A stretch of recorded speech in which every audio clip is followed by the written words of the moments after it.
दोस्तों, आप अक्सर सोचते होंगे कि अगर सरकार अनलिमिटेड पैसा छाप दे तो इस देश में कोई भी गरीब नहीं रहेगा, सभी अमीर हो जाएंगे। देश में कोई गरीबी से भूखा नहीं सोएगा। तो मैं आपकी जानकारी के लिए बता दूं कि जिम्बाब्वे देश के गवर्नमेंट ने ऐसा ही किया था। उन्होंने बहुत सारा पैसा छाप दिया और आप उस समय की तस्वीर को देखिए। अब आपको लग रहा होगा कि यहाँ के तो बच्चे बच्चे भी अमीर हो गए हैं, लेकिन आपको यह नहीं पता कि यह बच्चा इतने सारे पैसों से सिर्फ एक ब्रेड खरीदने जा रहा है। यानी कि इसके बाद यहाँ पर सिर्फ एक ब्रेड का पैकेट इतना महंगा हो गया जिसके लिए इतना सारा रुपया ले जाना पड़ता था। अब तो आप जान ही गए होंगे कि अगर सरकार अनलिमिटेड पैसा छापती है तो उससे सिर्फ देश में महंगाई बढ़ेगी और कोई भी फायदा नहीं होगा। दोस्तों, अब आपके भी दिमाग में यह सवाल आ रहा होगा कि सरकार इतने सारे पैसों को छापती कैसे है। तो आज के वीडियो में हम आपको बताएंगे कि यह सरकार इतने सारे पैसों को कैसे छापती है। वीडियो बहुत ही नॉलेजफुल होने वाली है, इसीलिए वीडियो को लास्ट तक जरूर देखें। दोस्तों, सबसे पहले फैक्ट्री में बड़े बड़े कॉटन के बंडल आते हैं और अब इन कॉटन के बड़े बड़े बंडलों को अच्छे से मिक्स किया जाता है। अच्छी तरह से मिक्स होने के बाद इन कॉटन को बड़े से ड्रम में पानी के साथ फेंका जाता है ताकि इनसे बनने वाले नोटों में जान आ जाए। अब उसमें से सारे पानी को निकालने के बाद उसे एक मशीन में डाला जाता है जो बहुत ही अच्छी तरह से इसे पेपर के रूप में ढाल देती है। दोस्तों, आपने देखा होगा कि इंडियन करेंसी पर गांधी जी का वाटर मार्क होता है। सबसे पहले वाटर मार्क ही नोटों पर लगाया जाता है। अब एक तरफ से वाटर मार्क उन पेपरों पर लगाया जाता है और दूसरी तरफ वही पेपर बड़े से रोल में बनते रहते हैं। अब उस बड़े से रोल में से कुछ पेपर को भेजा जाता है चेक करने के लिए कि कहीं कोई गलती तो नहीं हो रही। अब इस बड़े से रोल को 3 छोटे छोटे रोल में कट कर लिया जाता है जिससे आगे का प्रोसेस इजी रहे। दोस्तों, आपने देखा होगा कि नोटों पर होलोग्राम लगी रहती है जिसे हम तार भी कहते हैं। तो वाटर मार्क लगाने के बाद नोटों पर सबसे पहले यह तार ही लगाया जाता है। अब उस पेपर रोल को इस मशीन में लाया जाता है जो इसे छोटे छोटे टुकड़ों में काट देती है। उसके बाद इन कटे हुए पेपरों को प्रिंटिंग एरिया में भेज दिया जाता है। प्रिंटिंग एरिया में वर्कर इन पेपरों को उठाकर प्रिंटिंग मशीन में डालते हैं और ये प्रिंटिंग मशीन इन पेपरों को एक एक करके आगे भेजती रहती है।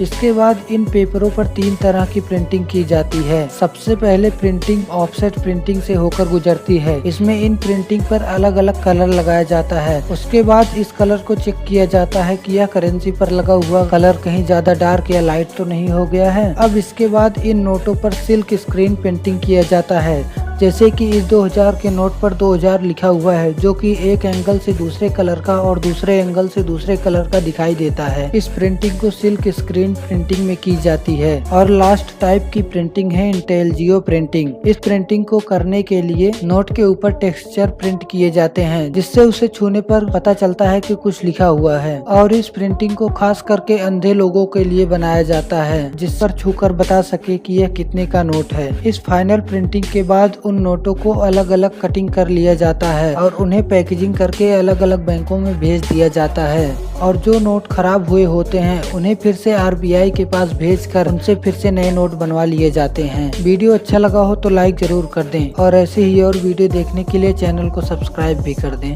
जय हिंद।